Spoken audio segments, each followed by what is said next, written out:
مفتی طارق مسعود special.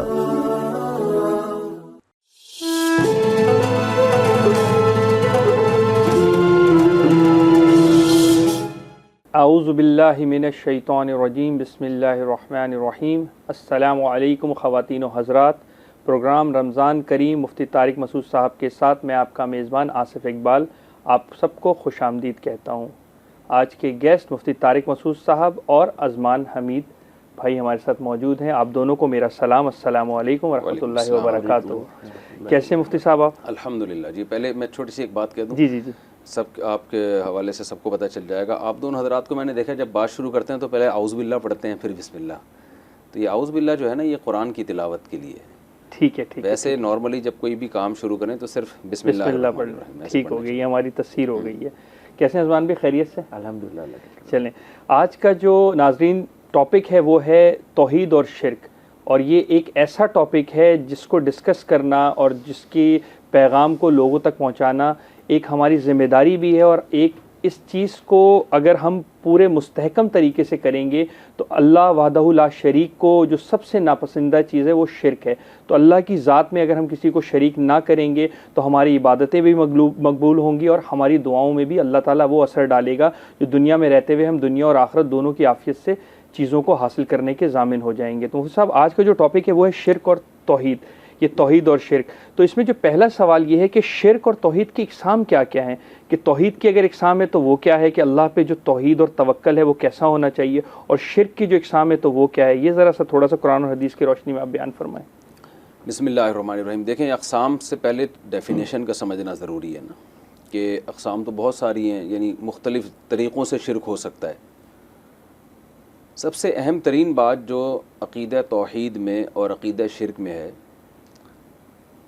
وہ یہ ہے کہ اللہ الذی خلق سبع سماوات ومن الارض مثلہن لتعلموا ان اللہ علی کل شیء قدیر وان اللہ قد احاط بکل شیء علما۔ دو چیزوں، معبود یعنی شرک کیا مطلب ہے کہ آپ معبود اللہ کے سوا کسی کو نہ بنائیں، معبود ایک ہی ہے۔ تو معبود کو سمجھنا ضروری ہے کہ معبود کی ڈیفینیشن کیا ہے۔ دنیا میں جتنے بھی لوگ ہیں نا وہ سب کہتے ہیں ہم ایک خدا کو مانتے ہیں۔ میں کچھ دن پہلے فیس بک پہ کسی ہندو پنڈت کا بیان سن رہا تھا، وہ بھی کہہ رہا ہے ہم ایک بھگوان کو مانتے ہیں، ٹھیک ہے نا۔ حالانکہ ہندوؤں کے تو ہزاروں خدا ہوتے ہیں۔ عیسائی حضرت عیسیٰ کو اللہ کا بیٹا کہہ کے بھی کہتے ہیں ہم ایک خدا کو مانتے ہیں۔ بالکل ایسے ہی۔ تو آج مسلمانوں میں جو شرک آیا ہے وہ بھی کہتے ہیں ہم ایک خدا کو مانتے ہیں۔ تو ایک خدا کو مان لینا، یہ ایک اللہ کو مان لینا، یہ ایک بھگوان کو مان لینا توحید نہیں ہے۔ ایک معبود کو ماننا کہ معبود صرف ایک ہی ہے، بے شک، اور معبود کی وہ ڈیفینیشن جو قرآن و سنت کی نظر میں ہے۔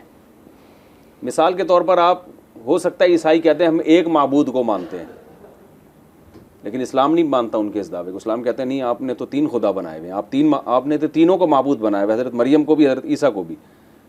تو معبود کا مطلب قرآن نے یہاں بیان کیا ہے کہ وہ ذات جس کے بارے میں آپ کا یہ عقیدہ ہو کہ اس کا علم بھی کامل ہے، اس کی قدرت بھی کامل ہے، کوئی چیز کوئی کام ایسا نہیں ہے جو وہ نہ کر سکتا ہو، اور کوئی چیز ایسی نہیں ہے جو اس کے علم سے باہر ہو۔ کن فیکن، ایک کن فیکون کی طاقت کسی کے پاس ہو، جب چاہے جو چاہے کر سکتا ہو، بے شک بے شک کسی لاجک کا محتاج نہ ہو، بے شک، اور اس کو ما کانا و ما یکونو کا علم ہو، جو کچھ ہو چکا، جو ہو رہا ہے، جو ہونے ہوگا، والا، ایک ذرہ بھی اس کے علم سے مخفی نہ ہو، اسے کہتے ہیں خدا، اسے کہتے ہیں گاڈ، اسے کہتے ہیں معبود۔ یہ دو صفات ہیں۔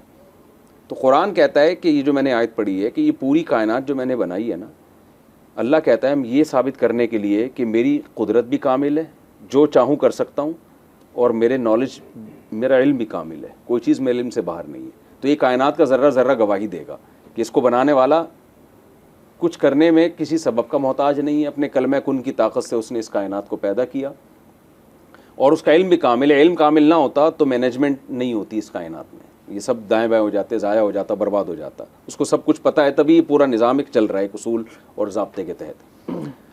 تو جس کے بھی اندر یہ دو صفات ہوتی ہیں وہ اس قابل ہوتا ہے کہ اس سے آپ مانگیں، آپ اس سے ڈریں حقیقی معنی میں۔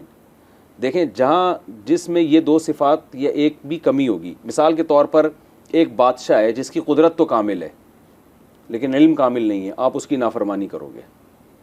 جیسے گورنمنٹ سے چھپ کے لوگ جرم کر رہے ہوتے ہیں، رولز توڑتے ہیں، ان کو پتہ ہے یار یہاں کوئی دیکھنے والا نہیں. بالکل. یا بعض دفعہ اس کا علم کامل ہوتا ہے، قدرت نہیں ہے، پاور نہیں ہے. آپ کیا کرتے ہیں، گورنمنٹ کو پتہ ہے کہ آپ نے یہ رول توڑا ہے آپ نے، لیکن آپ اتنے پاورفل ہیں کہ گورنمنٹ آپ سے ڈر رہی ہوتی ہے. تو اس لیے یہ کوئی بھی ایسا پاورفل ہے نہیں اس کائنات میں سوائے اللہ کے. بے شک. وہ کسی سے ڈرتا نہیں ہے اور اس کے علم سے کوئی چیز مخفی نہیں ہے. تو جو ذات اس لائق ایسی جس کے اندر یہ دو صفات ہوں کہ اس کا علم بھی کامل، اس کی قدرت بھی کامل، وہ اس لائق ہے کہ صرف اسی سے حقیقی معنی میں ڈرا جائے، اسی سے مانگا جائے. تو اگر آپ اس کے علاوہ کسی اور سے مانگتے ہیں، کسی اور کی عبادت کرتے ہیں، عبادت کی ڈیفینیشن بھی سمجھنا ضروری ہے. عبادت کہتے ہیں کسی کی ایسی تعظیم کرنا، یہ نظریہ رکھے کہ اس کو مجھ پر ایسی قدرت حاصل ہے کہ یہ میرا بگاڑنے میں یا میری بنانے میں کسی سبب کا محتاج نہیں ہے، یہ جب چاہے میرے بارے میں جو کچھ چاہے کر سکتا ہے. اس نظریے کے ساتھ جب آپ کسی کی کو عزت دیتے ہیں تو یہ عزت دینا یہ عبادت کہلاتا ہے. میں ایک مثال سے بات سمجھاتا ہوں. نماز میں ہم اتحیات میں بیٹھتے ہیں، یہ اتحیات میں بیٹھنا بھی عبادت ہے. دو زانوں ہو کے نا بڑی ادب تمیز سے بیٹھتے ہیں، چاہے دعائیہ کلمات نہ بھی پڑھیں، ہم دو زانوں بیٹھتے ہیں تو یہ بیٹھنا ہمارا عبادت کہلاتا ہے. لیکن یہی دو زانوں آپ اپنے والد کے ساتھ میں بھی بیٹھتے ہو ادب احترام سے، یہ بیٹھنا عبادت نہیں کہلاتا. شکل دونوں کی ایک جیسی ہے، صورت ایک جیسی ہے، لیکن ایک عمل عبادت ہے، ایک عمل عبادت نہیں ہے. وجہ کیا ہے کہ آپ جب نماز میں اللہ کے سامنے بیٹھتے ہو تو یہ جو آپ اللہ کی تعظیم کر رہے ہو، یہ نظریہ رکھے کہ میں اس ذات کے سامنے بیٹھا ہوا ہوں جس کا علم کامل ہے اور اس کو مجھ پر ایسی قدرت حاصل ہے کہ وہ مجھے نفع بھی پہنچا سکتا ہے، نقصان بھی پہنچا سکتا ہے، اور اس نفع اور نقصان پہنچانے میں کسی لاجک کا محتاج نہیں ہے. کلمہ کن کی طاقت سے یہ سارے کام کر سکتا ہے. اس نظریے کے ساتھ جب آپ عزت یعنی ایسا ایک وہ تعظیم کریں گے نا تو یہ تعظیم عبادت کہلائے گا. تبھی آپ دیکھیں نا فقہا بیان کرتے ہیں سجدے کی دو قسمیں، ایک عبادت والا سجدہ، ایک تعظیم والا سجدہ. تعظیم والا سجدہ گناہ ہے، شرک نہیں ہے. عبادت والا سجدہ یہ شرک ہے. بالکل. تو اس کا یہ کانسیپٹ کا فرق ہے کہ کس نیت کے ساتھ آپ سجدہ کر رہے ہیں. تو اب آپ کے سامنے شرک واضح ہو گیا کہ آپ اگر کسی کو پکارتے ہیں اس جذبے کے ساتھ کہ یہ میری مدد کر سکتا ہے اور مدد کرنے میں کسی لاجک کا محتاج نہیں ہے تو یہ پکارنا شرک کہلائے گا. یہاں یہ سچکال کا بھی جواب ہو گیا. بعض لوگ یہ سوال کرتے ہیں ہم تو پولیس سے بھی تو مدد مانگتے ہیں، ہم ڈاکٹروں سے بھی تو مدد مانگتے ہیں، ہم مختلف مواقع پہ مختلف لوگوں سے مدد مانگ رہے ہوتے ہیں، تو اللہ ہی کے علاوہ اگر مدد مانگنا شرک ہے تو یہ شرک سب کر رہے ہیں. تو بھائی جب ہم پولیس سے یا کسی سے مدد مانگتے ہیں وہ ایک اسباب کے تحت مدد ہوتی ہے نا. وہ موبائل آئے گی، وہ ڈاکوؤں سے لڑے گی وغیرہ وغیرہ. دنیا کا نظام بھی ہم نے اسی پہ سیٹ کیا. دنیا کا نظام تو ایک اسباب سے چل رہا ہے. دنیا چل نہیں اللہ سے جو مدد مانگی جاتی ہے اس میں اسباب یا اسباب ہونے نہ ہونے کا کوئی تعلق نہیں ہے. زکریا علیہ السلام بوڑھے ہو چکے ہیں، بال سر کے سفید ہو چکے ہیں، اسباب کی دنیا میں اولاد کا کوئی چانس نہیں. کوئی ڈاکٹر حکیم ریکمنڈ نہیں کرے گا کہ آپ دوا کھائیں اور آپ کے یہاں کوئی اولاد کا چانس ہے، ناممکن ہے. ایسی صورت میں جب آپ کسی کو پکارتے ہیں تو یہ پکار عبادت کہلائے گی، کیونکہ آپ یہ جذبہ رکھ کے پکار رہے ہیں، یہ کچھ کرنے میں سبب کا محتاج نہیں ہے.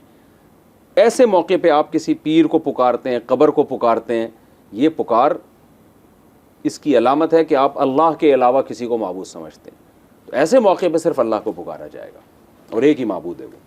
اچھا صاحب، یہاں ایک سوال بنتا ہے کہ اگر ہم اللہ کو توحید کے زمرے میں صرف اللہ سے ہونے کا یقین اپنے دل میں لاتے ہیں تو وہ کون سے گناہ ہیں جو شرک کے زمرے میں آ جاتے ہیں؟ اور وہ شرک ایک ایسا گناہ جو اللہ نے کہا ہے کہ میں معاف نہیں کروں گا، تو وہ ان گناہوں کو تھوڑا سا ایک شارٹلی بریف وہ گناہ، وہ تمام گناہ جس سے آپ کا نظریہ یہ شو ہو رہا ہو کہ آپ اللہ کے علاوہ کسی کو مختار سمجھنے لگے ہیں، ٹھیک ہے، وہ تمام گناہ.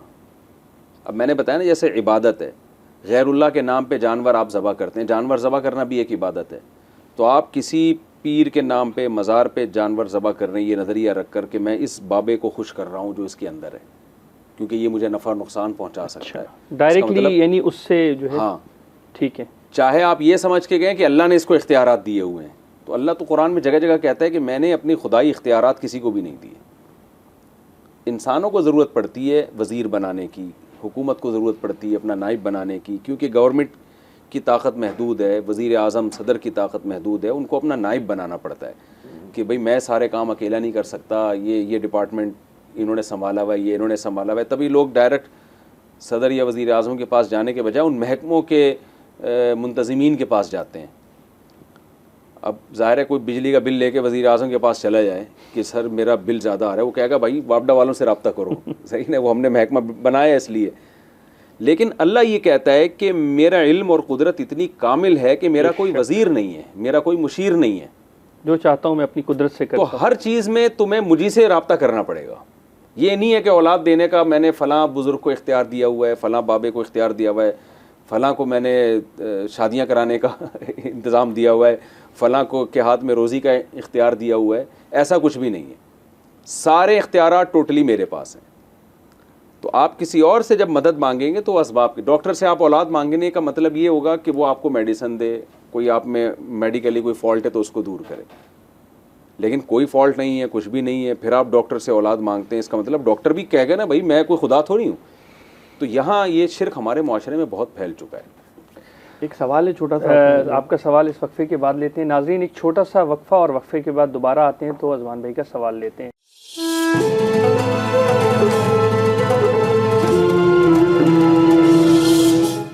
ویلکم بیک ناظرین, مفتی صاحب ہمارے ساتھ موجود ہیں. جی اذوان بھائی کچھ کہنا چاہ رہے تھے آپ. مفتی صاحب ایک چھوٹا سا سوال ہے آپ سے. یہ دعا مانگتے وقت جب یہ بزرگوں کا وسیلہ دیا جاتا ہے, اس طریقے سے مانگا جاتا ہے کہ آپ ہمارے لیے اللہ سے دعا کریں, یہ جو وسیلہ ایک لوگوں کا جو ایک آج کل پرسپشنز ہے, کیا یہ جائز ہے یا ناجائز ہے, یا یہ شرک میں آتا ہے یا نہیں, یہ تھوڑا سا دیکھیں. وسیلے کے بارے میں جو مذہبی اسکالرز کو کبھی کبھار سننے کو ملتا ہے, وہ جو کہتے ہیں نا دو انتہائیں ہیں اس میں. بعض ہمارے اسکالرز ایسے ہیں جو کہتے ہیں وسیلہ شرک ہے, حرام ہے, اور بعض ایسے ہیں جو کہتے ہیں کہ صرف جائز نہیں بلکہ سنت ہے. تو کسی بھی چیز پہ حکم لگانے سے پہلے یہ دیکھنا چاہیے کہ جو شخص یہ الفاظ استعمال کر رہا ہے کہ اللہ اس بزرگ کے وسیلے سے میرا یہ کام کر دے, وہ اس کا کانسیپٹ ہے کیا, اس کا اس الفاظ سے مراد کیا ہے. میں جب لوگوں سے پوچھتا ہوں نا کہ آپ جب دعا مانگتے ہیں اللہ اس بزرگ کے طفیل میرا یہ کام کر دے, تو آپ کا کیا مقصد ہے, ان کو خود پتہ نہیں ہوتا کیا مقصد ہے ہمارا. تو جب ایک آدمی ڈیفائن ہی نہیں کر رہا میری مراد کیا ہے, آپ اس پہ فتویٰ کیسے لگائیں گے, ٹھیک ہے نا. اس کی دل کی بات, کچھ الفاظ تو صریح ہوتے ہیں نا, اس کے تو مطلب واضح ہوتا ہے. ایک آدمی صاف لفظوں میں بیوی کو ڈیورس دے دیتا ہے, طلاق دے دیتا ہے, تو اس سے تو مطلب نہیں پوچھا جائے گا, طلاق کا مطلب طلاق ہے. لیکن ایک آدمی کہتا ہے بھائی میری طرف سے تم فارغ ہو, ایک مثال دے رہا ہوں میں, تو لوگ ہم سے آگے پوچھتے ہیں کہ جی مفتی صاحب طلاق ہو گئی. میں کہتا ہوں بھائی وہ اس کا مطلب کیا تھا فارغ سے, فارغ کا مطلب تو بیگم تم ہر چیز سے فارغ ہو, تم تو یہاں سے فارغ ہو, ٹھیک ہے نا. لوگ یہ سمجھ رہے ہوتے ہیں. تو عورت شوہر کو کہہ رہی ہوتی ہے آپ بالکل فارغ ہو, وہ کہہ رہے تم بالکل فارغ ہو. تو یہ تو وہ ڈیفائن جب تک نہیں کرے گا مفتی کیسے فتویٰ دے گا. بھائی اس جس نے بولا ہے وہی بتائے گا نا میری مراد کیا تھی. ہم یہ فتویٰ دے دیں کہ جس نے فارغ کا لفظ بول دیا طلاق ہو گئی, جس نے آزاد کا لفظ بول دیا, ہم یہ کیسے فتویٰ. یہ تو جس نے دی ہے ڈیورس کا حق تو اللہ نے شوہر کو دیا ہے, ہم اس سے پوچھیں گے بھائی تیری کیا مراد تھی. یہ ایسا ہی ہے جیسے میاں بیوی کا جب وراثت کے مسئلے آتے ہیں نا, تو لوگ ہم سے پوچھ رہے ہوتے ہیں جی ابا کا انتقال ہو گیا تو گھر میں جو یہ سامان ہے یہ اماں کا ہے یا ابا کا ہے. تو ہم کہتے ہیں تو ابا کو پتہ ہوگا, یہ مفتی کو تھوڑی پتہ ہے. یہ تو آپ کی والدہ کو پتہ ہوگا کہ یہ برتن میں جہیز میں اپنے ساتھ لے کر آئی تھی یا آپ کے ابا نے ان کو گفٹ دیے تھے. تو لوگ سمجھتے ہیں کہ ہر چیز مذہبی اسکالر بتائیں گے. تو کسی کی بات کا مطلب وہ آدمی خود بتائے گا جو بات کہہ رہا ہے, اس کے بعد فیصلے کا تعین, اس کے بعد فیصلہ ہو. تو یہ جو وسیلے کے بارے میں کچھ متشدد لوگ کہتے ہیں جو بھی وسیلے سے دعا مانگ رہا ہے مشرک ہے, شرک ہے, یہ غلط ہے. اور جو یہ کہتے ہیں کہ یہ بالکل جائز ہے, یہ بھی غلط ہے. آپ اس سے پوچھیں گے. تو اس میں 3 قسم کے لوگ ہیں. اگر وہ یہ کہتا ہے وسیلے کا میرا مطلب یہ تھا کہ میں ان بزرگ کو ذریعہ بنا رہا ہوں, تو بزرگ سے بزرگ مراد نہیں ہے, یعنی بزرگ کی محبت کو ذریعہ بنا رہا ہوں میں. بعض دفعہ الفاظ میں آپ مجازن کچھ الفاظ حذف کر دیتے ہیں. جیسے آپ کہتے ہیں نا کہ میری گاڑی پنچر ہو گئی ہے, تو گاڑی کا ٹائر پنچر ہوا ہوتا ہے, ٹائر کو آپ نے ان شارٹ آپ کہتے ہیں نا میں نے 3 پلیٹیں کھا گیا میں. تو پلیٹیں تو کوئی نہیں کھاتا بھائی, بریانی کھائی ہوتی ہے اس پلیٹ میں, آپ نے اس بریانی کو آپ نے حذف کر دیا. تو یہ کوئی کہہ رہا ہے یا اللہ اپنے نبی کے طفیل یہ کام کر دے, بزرگ کے طفیل یہ کام کر دے. تو طفیل کا مطلب ان بزرگ سے جو میرا تعلق ہے اس تعلق کے طفیل. بالکل. یا نبی صلی اللہ علیہ وسلم سے جو مجھے محبت ہے، یا میں جو آپ کا امتی ہوں، تو یہ امتی ہونے کے طفیل، یہ اس کلام میں الفاظ محذوف ہوتے ہیں کہ مجھے بھی ایک محبت ہے، تو محبت ایک عمل ہے نا، تو یہ وسیلہ بالعمل بن جائے گا، اور وسیلہ بالعمل بالکل جائز ہے، قرآن و سنت سے ثابت ہے کہ آپ کسی اچھے عمل کا وسیلہ اللہ کے سامنے پیش کر دیتے ہیں۔ تو جب کوئی شخص یہ کہہ رہا ہے کہ اللہ پیغمبر صلی اللہ علیہ وسلم کے طفیل میرا یہ کام کر دے، تو مطلب یہ ہوتا ہے کہ میں ان کا امتی ہوں، مجھے آپ صلی اللہ علیہ وسلم سے محبت کا ایک تعلق ہے، وہ تیرے بھی محبوب ہیں اللہ، تو تیرے محبوب سے مجھے محبت ہے، تو اس کا میں تجھے واسطہ دے رہا ہوں۔ تو یہ اچھا مطلب ہے، یہ بالکل جائز ہے۔ اور اگر وہ یہ کہتا ہے کہ نہیں، نبی کے طفیل کا مطلب یہ ہے کہ نبی کو تو نے اختیارات دیے ہوئے ہیں، تو ان اختیارات جو تو نے نبی کو دیے ہوئے ہیں، نبی یہ کام میرا کر دیں گے، تو ان کے طفیل، جیسے ہم وزیر اعظم کے پاس جائیں کہ جی وابڈا والوں کے طفیل آپ ہمارا کنیکشن صحیح کروا دیں، یا محکمہ صحت کے ذریعے آپ ہمارا یہ مسئلہ حل کروا دیں، تو یہ شرک ہے، اس لیے کہ اللہ نے اختیارات اللہ کسی کو ذریعہ تو بنا سکتا ہے، جیسے فرشتوں سے اللہ کام لے رہے ہوتے ہیں، لیکن اللہ نے اختیارات رائٹ، یعنی ایک تو ہوتا ہے نا مکمل مختار بنا دینا، یہ نہیں کیا ہوتا اللہ نے۔ یہ نظریہ خطرناک ہے اس نیت سے، اگر آپ کہتے ہیں مجھے خود نہیں پتا میرا کیا مطلب ہے، تو اس کا یہ حماقت ہے، اس کا مطلب خاموشی اختیار کی جائے۔ صاحب یہاں پر لیکن فتویٰ نہیں لگایا جائے گا، کیونکہ اسلام یہ کہتا ہے کہ کسی پہ کفر کا فتویٰ اس وقت تک نہیں لگے گا جب تک اس کی بات کی کوئی صحیح لاجک پیش کرنا ممکن رہے، کسی بھی طرح سے رہے نہیں۔ تو اگر کوئی یہ کہہ رہا ہے اللہ نبی کے طفیل میرا یہ کام کر دے، تو ہم اس کو کافر نہیں کہہ سکتے، اس لیے کہ اس کے 10 مطلب نکل سکتے ہیں، اس سے پوچھا جائے گا آپ کی کیا مراد ہے۔ اس کا مطلب وسیلہ دے کر صحیح طریقے سے دعا کی جائے تو جائز ہے۔ ہاں، اس کی آپ کی مراد کیا ہے؟ دیکھیں میں کہتا ہوں نارملی جو قرآن و حدیث میں دعائیں آئی ہیں انہی طرح سے مانگ لیا جائے تو کیا جا رہا ہے اس میں؟ اچھا صاحب یہاں پر کیا ضرورت ہے ایسے الفاظ جو مبہم ہو، جن کا مطلب آپ کو خود پتہ نہیں ہے؟ تو بہتر یہی ہے نا کہ جو طریقہ ہے جو اسلاف سے چلا آ رہا ہے، جو آپ نے دعا مانگنی ہے آپ مانگیں۔ اچھا یہاں ایک چھوٹی سی چیز اگر مجھ سے ہم ایڈ آن کر لیں تو بات اور کلیئر ہو جائے گی۔ ایک شخص اگر کوئی روحانی علاج کرواتا ہے تو کیا روحانی علاج جو کر رہے ہوتے ہیں یا روحانی علاج جو کروا رہا ہوتا ہے یہ بھی کیا توحید اور توکل کے خلاف چیز ہے؟ اس کو بھی تھوڑا سا، یہ اس لیے توکل کے خلاف ہے کہ یہ روحانی علاج جو ہے نا، ان کی کوئی لاجک نہیں ہے، توہمات کی دنیا میں انسان پڑ جاتا ہے۔ دیکھیں نا روحانی علاج والوں کو، یہ بھئی آپ کسی سے پوچھیں میرا یہ مسئلہ اٹکا ہوا ہے، یہ والی صورت اتنی دفعہ پڑھ لو، اس کی کیا دلیل ہے یہ والی صورت اتنی دفعہ پڑھ لو؟ وہ ایسے ہی بیٹھ کے نا پھینک رہے ہوتے ہیں، 356 دفعہ یہ پڑھ لو، 536 دفعہ یہ پڑھ لو، تو کیا کیوں پڑھ لیں؟ یہ کہاں سے آپ نے نکالا؟ تو کہہ رہے ہیں یہ تجربہ ہے، کس کا تجربہ ہے یہ؟ تو جب ان لاجیکل باتیں ہوتی ہیں روحانی علاج والوں کی، سیدھا جو احادیث میں دعائیں ملتی ہیں ہمیں، سورہ فلق ہے، سورہ ناس ہے، آیت الکرسی ہے، تو انہی پر ہم اکتفا کیوں نہیں کر لیں؟ وغیرہ۔ میں یہ نہیں کہہ رہا کہ یہ وظیفے پڑھنا شرک ہے، لیکن جو لوگ ان چیزوں میں پڑھتے ہیں ان کی کوئی انتہا نہیں ہوتی، پھر وہ ٹھیک ہو گیا، کوئی اینڈ نہیں ہے اس کا۔ لیکن روحانی علاج والے یہ بھی تو کہتے ہیں نا مفتی صاحب کہ جس طرح آپ ڈاکٹر کے پاس جاتے ہیں، جسمانی علاج آپ کرواتے ہیں، تو روح کی بھی علاج کی دلیل ہے نا، ڈاکٹر کے پاس آپ جاتے ہیں، میڈیکل سائنس ایک علم ہے، ان کے صحیح ہونے کی کیا دلیل ہے آپ کے پاس سوائے ہوائی باتوں کے؟ کیا دلیل ہے؟ ایک صاحب نے کہا بچی کی شادی کے لیے ایک صاحب کسی روحانی علاج والے کے پاس گئے، انہوں نے کہا سورہ مزمل آپ اتنی دفعہ ختم کریں۔ وہ صاحب میرے پاس آئے کہ میں نے کہا سورہ مزمل کا شادی سے کوئی تعلق ہی نہیں ہے۔ سورہ مزمل میں 2 قسم کی آیتیں ہیں، تہجد پڑھو، جہاد کرو، اور کاروبار کا کچھ تذکرہ ہے۔ وآخرون یضربون فی الارض یبتغون من فضل اللہ، کچھ لوگ ایسے ہیں جو زمین میں مزاربت کرتے ہیں، تجارت کرتے ہیں، اللہ کی روزی تلاش کرتے ہیں۔ وآخرون یقاتلون فی سبیل اللہ، کچھ ایسے ہیں جو اللہ کی راہ میں قتال کر رہے ہیں۔ فقرؤوا ما تیسر منہ، لہذا تہجد میں جتنا ممکن ہو اتنا قرآن پڑھ لیا کرو۔ تہجد ہے، اس میں جہاد کا ذکر ہے اور اس میں تجارت کا ذکر ہے، اس کا شادی سے کوئی تعلق نہیں ہے، دور دور کا، بھائی پھینک رہے ہوتے ہیں، کوئی لاجک نہیں ہے ان کی۔ چلیں اب یہاں پر ایک چھوٹا سا وقفہ لیتے ہیں اور وقفے کے بعد دوبارہ آتے ہیں۔ بہت علمی باتیں مفتی صاحب نے ہمارے ساتھ شیئر کی توحید کے حوالے سے، شرک کے حوالے سے، تو انشاءاللہ وقفہ اور وقفے کے بعد دوبارہ حاضر ہوتے ہیں۔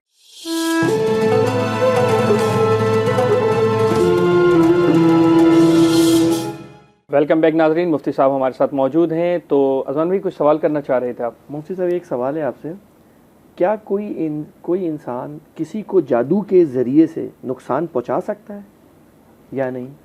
جادو کر کے جو آج کل آپ دیکھ رہے ہیں بہت زیادہ لوگوں کے ساتھ پرابلمز ہو رہی ہیں، اور وہ کہتے ہیں کوئی ایک دوسرے ان کے پاس چلا جاتا ہے وہ بابا فقیری میں کہ اس نے جادو کیا ہے، اور اس سے کیا کوئی انسان کو ایسی طاقت ہے کہ وہ جادو کے ذریعے سے کسی کو نقصان پہنچا سکے؟ بتا دوں، یہ جتنے جادو ٹونے میں پڑھنے والے لوگ ہیں نا، ان کے پاس ایک دلیل ہے کہ جب پیغمبر صلی اللہ علیہ وسلم پہ جادو کا اثر ہو گیا تو ہم اور آپ کس کھیت کی مولی ہیں؟ اس کا جواب سمجھیں. یہ جادوگروں نے بھی الو بنایا ہوا ہے لوگوں کو.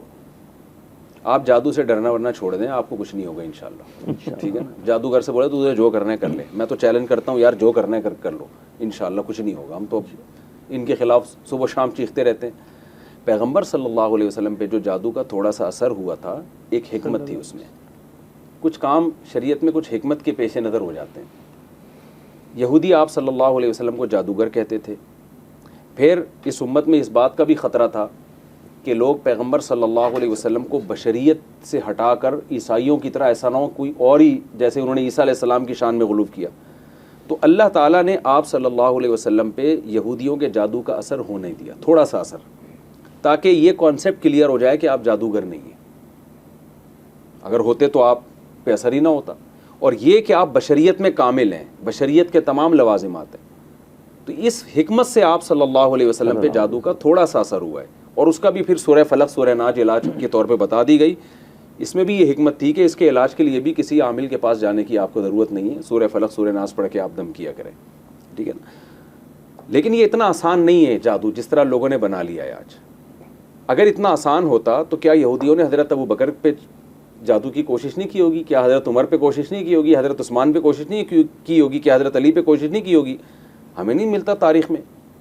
نہ کوئی اس دور کا عامل ملتا ہے جو ٹھیا لگا کے بیٹھا ہوا ہو کہ جن چڑیل بھوت بگانے کے لیے صحابہ اس کے پاس جایا کرتے ہوں. بلکہ ایک واقعہ میں ملتا ہے, ایک پہ جن تھا تو ایک صحابی کو تو پتہ بھی نہیں تھا کہ سورہ فاتحہ پڑھنے سے یہ جن اتر جائے گا. انہوں نے فاتحہ پڑھ کے دم کیا, نبی صلی اللہ علیہ وسلم کو بتایا, آپ نے فرمایا تو رکیہ سورہ فاتحہ. تو آپ سورہ فاتحہ پڑھیں, آیت الکرسی پڑھیں, مریض ٹھیک ہو جائے ٹھیک ہے, نہیں ہوتا تو بس صبر کریں, اور کوئی حل نہیں. عاملوں کے پاس جائیں گے تو یہ مسائل آپ کے ساتھ بڑھتے چلے جائیں گے. تو اس لیے جادوگروں کو زیادہ لفٹ کرانے کی ضرورت نہیں ہے, یہ کچھ نہیں کر سکتے. یہ خود ننگ دھڑنگ ہوتے ہیں, یہ آپ کی جو ہے نا پیسے پہ تو چل رہے ہوتے ہیں, اور شعبت بازیاں ہوتی ہیں یہ. تو اس لیے ان چیزوں میں زیادہ نہ پڑیں, یہ توکل کے خلاف ہے. اچھا, باقی یہ کہ اتنی احتیاط کریں جو قرآن نے کہا ہے, جو قرآن و سنت سے ثابت ہے. سورہ فلق سورہ ناس صبح شام معمول بنانا چاہیے, آیت الکرسی پڑھنی چاہیے, انشاءاللہ کچھ بھی نہیں ہوگا. اچھا مصعب, یہاں ایک سوال ہے کہ اللہ کی جو حکم کی عدولی ہے ادا کرنے کی اور نہ ماننے کی, جو شخص نہیں مانتا وہ بھی کیا شرک کے زمرے میں آتا ہے؟ جو نماز نہیں پڑھ رہا وہ کیا شرک کر رہا ہے؟ نہیں, دیکھیں شرک کا تعلق عقیدے سے ہے. نماز نہ پڑھنا ایک عملی کوتاہی ہے. دیکھیں آپ ایک ملک کے نیشنل ہیں, آپ کا آئی ڈی کارڈ ہے, آپ حلف لیتے ہیں کہ میں اس ملک کے تمام قوانین کو فالو کروں گا, تو آپ اس ملک کے شہری کہلاتے ہیں. اب آپ سگنل توڑتے ہیں تو نیشنلٹی کینسل نہیں ہو جاتی آپ کی. یہ ایک عملی کوتاہی ہے جس کے آپ کو پینلٹی بھرنی پڑتی ہے, جرمانہ دینا پڑتا ہے, سزا ملتی ہے, جو بھی کرائمز ہوتے ہیں. تو اللہ کا بھی یہ قانون ہے کہ کچھ لوگ ایسے ہیں جن کو اللہ مانتا ہے کہ یہ میرے ہیں, یہ توحید پرست لوگ ہیں, ایک خدا کو مانتے ہیں, پیغمبروں پر ایمان رکھتے ہیں, اللہ کی کتابوں پر ایمان رکھتے ہیں. تو اللہ کہتا ہے یہ میرے لوگ ہیں. اب ان سے جو کوتاہیاں ہوں گی ان کی سزا تو ان کو ملے گی. لیکن میں یہاں پر اگر ایک شخص اپنے نفس کو ہی معبود مان لے مفتی صاحب, تو اس کا ہی لیے کیا ہے؟ نفس کو معبود ماننا, مجازی معنی میں معبود تو سب نے بنایا ہوا ہے. قرآن کہتا ہے بعض لوگوں نے اپنی خواہشات کو خدا بنایا ہوا ہے, یہ مجازی معنی میں. تو یہاں شرک کے یہ شرک میں نہیں آئے, چھوٹا شرک کہتے ہیں اس کو, جیسے ریاکاری ہے, یہ شرک اصغر ہے. تو اصل جو بڑا شرک ہے وہ تو ایک مخصوص نظریات اور اس کا نام ہے, سارے کافر ہو جائیں گے. یہ کوتاہیاں تو ہمیشہ سے ہوتی. آدم علیہ السلام سے نہیں کوتاہی ہوئی, قرآن کہہ رہا ہے درخت کے قریب نہ جانا, تو کیا معاذ اللہ مشرک ہو گئے وہ؟ تو اللہ نے اپنے ماننے والوں میں اور نہ ماننے والوں میں فرق رکھا ہے. تو یہ جو کوتاہی ہو جاتی ہے توحید پرست سے, یہ عملی خرابی ہے, اس کی سزا ملے گی اور اس سے بے برکتی ہوتی ہے, لیکن اس سے انسان اسلام کے دائرے سے خارج نہیں ہوتا, کافر یا مشرک نہیں ہو جاتا وہ. اچھا صاحب, ایک چھوٹا سا سوال. لوگوں کو عقیدت ہوتی ہے, لوگ قبروں پہ جاتے ہیں, والدین کی بھی قبروں پہ جاتے ہیں, اور جو اس کے ساتھ جڑے ہوئے ایک یہ چیز, جو زندہ بزرگ ہوتے ہیں جو پیر بن کر جو ہے لوگوں کے ساتھ جو ہے وہ عملیات کا کام کر رہے ہوتے ہیں, تو قبروں پہ جانا اور بزرگوں کے پاس جانا, اس کو کس زمرے میں دیکھتے ہیں, اور شریعت اور قانون کے کیا قوانین اس پہ لاگو؟ قبر پہ جانا قبر کی زیارت کے لیے تاکہ آخرت کی یاد تازہ ہو, یہ جائز ہے. بلکہ نبی صلی اللہ علیہ وسلم کا حکم ہے, انی نہیتکم عن زیارت القبور فزوروها فانها تذکر الآخرہ. آپ صلی اللہ علیہ وسلم نے فرمایا میں نے تمہیں قبرستان جانے سے منع کیا تھا, کیونکہ شرک کا خطرہ تھا, لیکن اب شرک ختم ہو گیا تھا تو آپ نے فرمایا اب قبرستان جایا کرو، اس سے آخرت کی یاد تازہ ہوتی ہے۔ اسی طرح آپ صلی اللہ علیہ وسلم نے اللہ سے اجازت مانگی اپنی والدہ محترمہ کی قبر کی زیارت کی، تو اللہ نے آپ کو اجازت دے دی۔ تو اس سے پتہ چلتا ہے اپنے اعزہ و اقارب کی قبر پہ بھی انسان جا سکتا ہے محبت کی بیس پہ، تاکہ وہاں جا کے ان کے لیے اللہ سے دعا مانگے۔ اسی بیس پہ ہم پیغمبر صلی اللہ علیہ وسلم کے روضے کی زیارت کے لیے جاتے ہیں، کیونکہ جتنا امتی کا نبی سے تعلق ہے، محبت ہے، اتنا تو کسی کا کسی سے نہیں ہو سکتا۔ تو اسی کا تقاضا ہوتا ہے کہ ہم جب حج یا عمرہ کرنے جاتے ہیں تو پیغمبر صلی اللہ علیہ وسلم کی قبر کی زیارت کو بھی ہم ایک بڑی فضیلت کی چیز سمجھتے ہیں، حالانکہ وہ زیارت حج یا عمرے کا حصہ نہیں ہے، حج یا عمرہ اس پہ موقوف نہیں ہے، لیکن یہ محبت کا تقاضا ہے۔ تو قبرستان جانے کی دو ہی جہتیں ہیں، یا تو آپ کسی ریلیٹیو کی قبر پہ جا رہے ہیں اس کے لیے دعا کرنے کے لیے، یا آخرت کی یاد تازہ کرنے کے لیے، تو دونوں نیتیں کر لینی چاہیے، آخرت کی یاد بھی تازہ ہو اور میت کے لیے دعا بھی ہو جائے۔ دعا تو کہیں سے بھی ہو سکتی ہے، تو وہاں زیارت کے لیے جا سکتا ہے انسان، لیکن یہ جو آج کل مزاروں پہ جانے کا جو کانسیپٹ ہے یہ تو بدعت کے فروغ کا ذریعہ ہے، کہ جو جاتے ہیں وہاں کیا کچھ ہو رہا ہے، قوالیاں ہو رہی ہیں، منتیں مانی جا رہی ہیں، چڑھاوے چڑھائے جا رہے ہیں، شرک اور بدعات ہو رہی ہیں، تو ایسے مزاروں سے بہرحال اجتناب کرنا لازم ہے۔ اچھا مصعب، یہاں مزاروں پہ تو لوگ جاتے ہیں، بزرگوں سے عقیدت ہوتی ہے، لیکن اہل قبر سے بھی دعا کرتے ہیں کہ فلاں نہیں، یہ بزرگ، جائز نہیں ہے، یہ جائز نہیں ہے۔ اور جو زندہ لوگ ہیں جو بیٹھے ہوئے، ان سے بھی بعض لوگ یہ کہتے ہیں کہ آپ جو ہے کیا نام ہے دعا کر دیں، یا دیکھیں دعا کی درخواست کرنا یہ تو جائز کیا سنت عمل ہے، صحابہ نبی سے آ کے دعا کی درخواست کیا کرتے تھے، کوئی کسی سے بھی دعا کی درخواست کر وہ تو سکتا ہے۔ بزرگوں سے کروانی چاہیے، انسان خود بھی دعا مانگے، اہل اللہ سے بھی کہے کہ آپ ہمارے لیے دعا کریں، کیونکہ ان کی دعا کی قبولیت کا امکان زیادہ ہوتا ہے، وہ اللہ کے زیادہ قریب ہوتے ہیں۔ ناظرین، بڑی علمی اور اصلاحی گفتگو جاری ہے، لیکن وقفہ لینا لازمی ہے، تو وقفے کے بعد دوبارہ حاضر ہوتے ہیں۔ مفتی صاحب ہمارے ساتھ ہیں، کہیں جائیے گا مت۔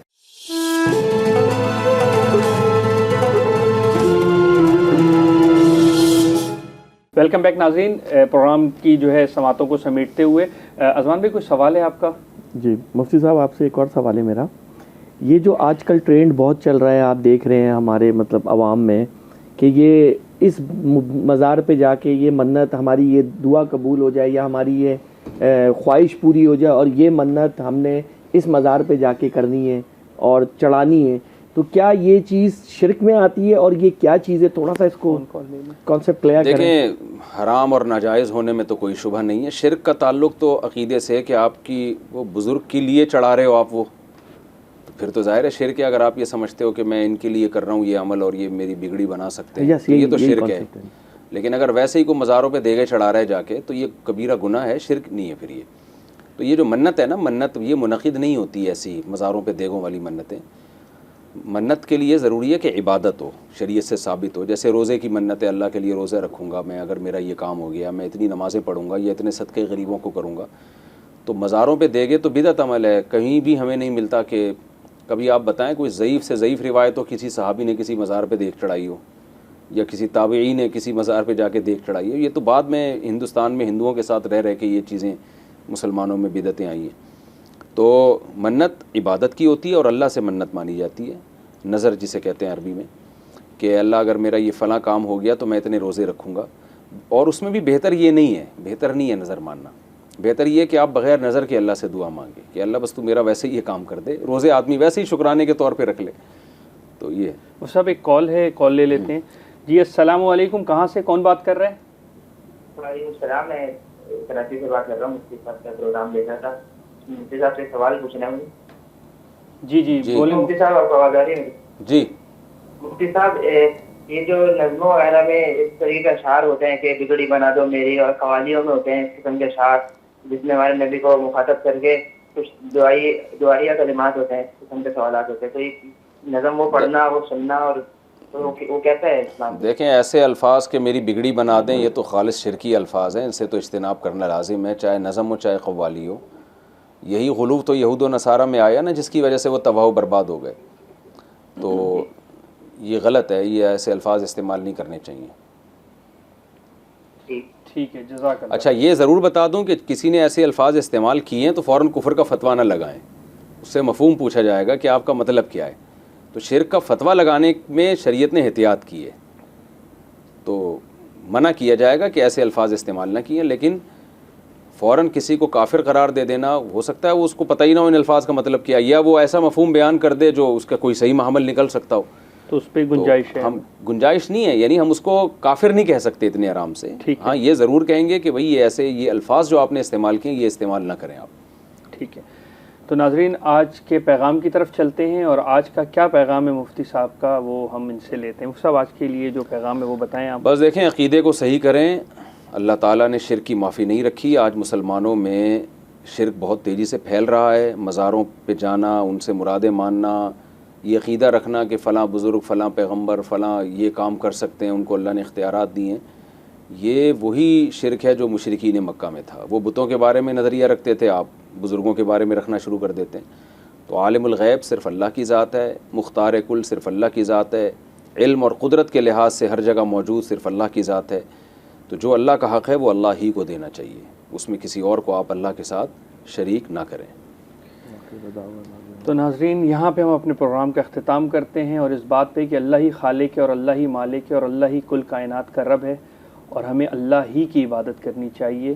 تو کل ملتے ہیں کسی نئے ٹاپک کے ساتھ، اور مفتی طارق مسعود صاحب ہمارے ساتھ ہوں گے انشاءاللہ. تو کل تک کے لیے ہمیں اجازت دیجیے. السلام علیکم ورحمۃ اللہ وبرکاتہ.